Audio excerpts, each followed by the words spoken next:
Welcome back to the Vault of Horror, the channel where slashers don't just haunt the woods, they hike through them.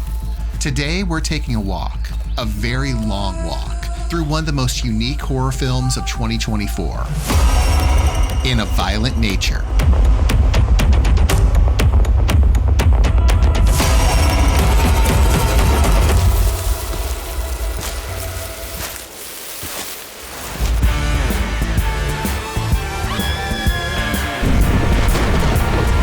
Welcome to the Vault of Horror.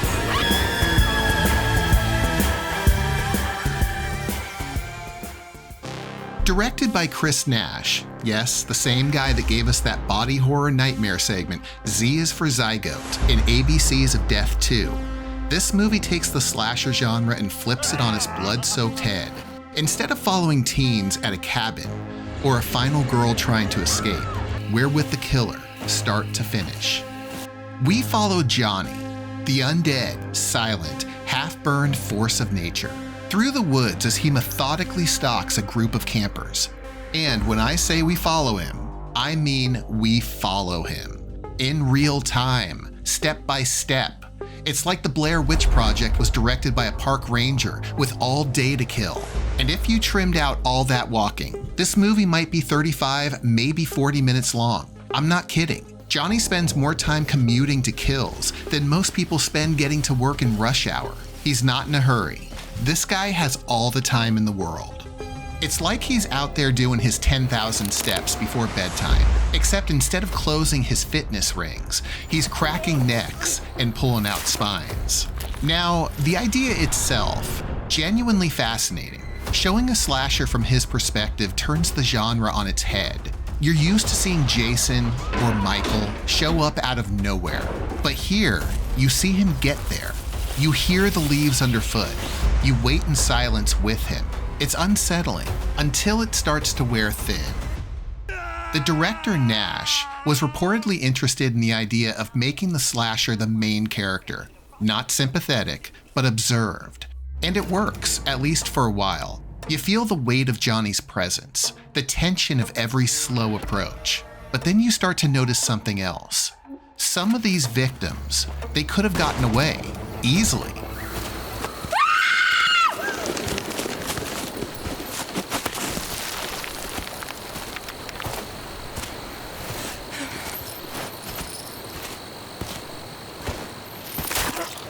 We're talking full-grown adults who either freeze, trip over air, or just wait to die. Come on, you ugly son of a bitch! We're right! It gets frustrating.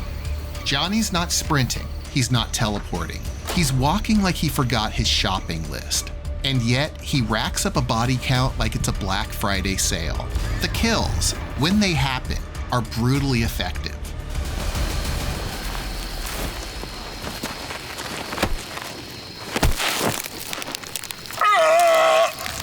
But these brutal payoffs are rare, and the road to get to them is paved with long, uneventful strolls and victims with the survival instincts of a soap bubble.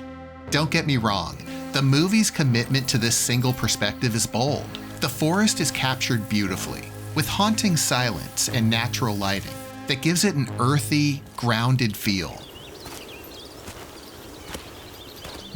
It doesn't look like your average slasher. It doesn't play like one either. Visually, it's great. The camera work is thoughtful and still, letting tension simmer instead of snapping into action. The practical effects are nasty in the best way, but Johnny himself, he leaves a bit to be desired. He starts off like a hulking brute straight out of a nightmare, the kind of a madman we love to see in a movie like this. But then he dons that old firefighter's mask and it's just downhill from there. I've seen the movie twice now, and I have to say, as much as I want to, it just refuses to grow on me. It's just goofy, silly, there's really no other way to describe it. Mask aside, what really does this movie in is that pacing. What starts as atmospheric quickly becomes monotonous. Without any kind of arc or escalation, the film starts to feel like a repetitive cycle. Walk, stalk, kill, repeat. Victims make poor choices. Aaron's going to meet those gas station girls. Johnny never evolves. The structure doesn't change. It's more hypnotic than thrilling by the end. Honestly, it was so slow and meditative, my wife forgot we even watched it. I'm not kidding. She asked me 3 times what that quiet killer movie was called. That says a lot. The film doesn't leave a strong impression for every viewer. For some, it's unforgettable. For others, it's, well, instantly forgettable. You keep expecting the perspective to shift, for the stakes to rise, for Johnny to be challenged, but it never really comes. And while this may be part of the point, it's a slasher seen like a force of nature. It also means the story never fully comes alive. The characters are absolute garbage. Oh, so you're trying to cancel me, cool. Okay, cancel culture doesn't exist, you fucking ableist. Boring as hell, and more cliched than all 12 Friday the 13th movies combined. When Johnny walks to a new location, you can hear talking in the distance that you would swear is coming from a video game NPC. Come on inside, take a load off, I buy you a beer. There are people in the park, Chuck. Got college kids just coming for the weekend. If they step in one of these, then what? I gotta talk to the folks that own it. So I go back there, I'm not gonna find any more of these.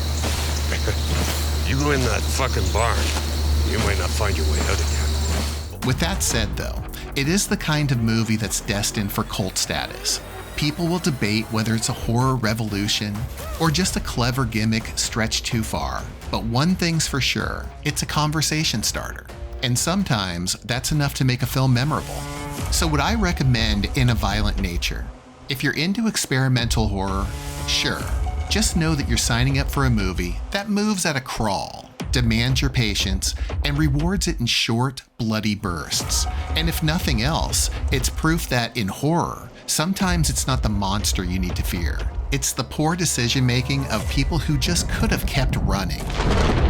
Did In a Violent Nature mesmerize you? Or did it lose you somewhere in the underbrush? Drop your thoughts in the comments, and let's talk walking, stalking, and horror that takes its time, like a lot of time.